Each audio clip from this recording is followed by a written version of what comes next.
what kind of advice would you give a solo entrepreneur, financial advisor, like what they need to focus on and what they could possibly do to just to grow more so, maybe not at the scale you're growing, but maybe more at the scale of like they can stop chasing, the next meal and try to keep the lights on, things like that.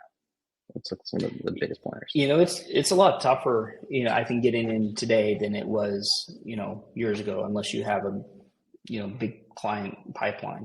I mean, annuity sales are through the roof because, in a way, it's like we're the complete opposite of loan officers.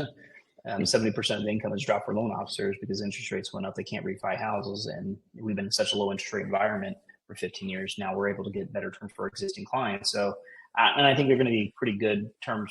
Rates aren't going to tank anytime soon. So for the next few years, we're going to be in a very strong bull market for annuities. And most of the people are going to get their business from existing clients, but you always have to have new lead generation coming in because it may not always be this good. And that's what's going to help you create that pipeline effect. I think to answer your question, know your numbers.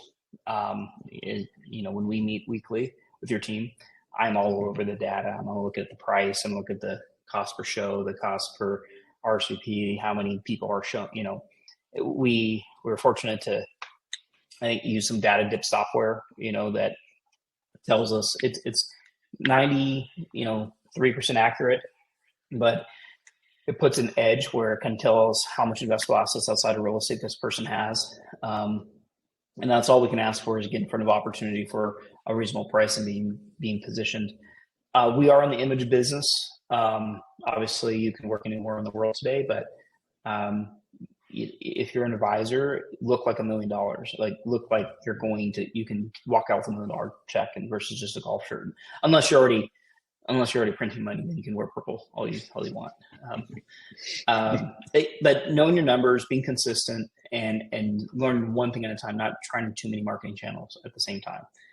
It's very difficult to compare buying leads online for a cheap dollar amount versus doing a live seminar, because live events are the most predictable type of revenue, but it's also one of the most expensive type of revenue.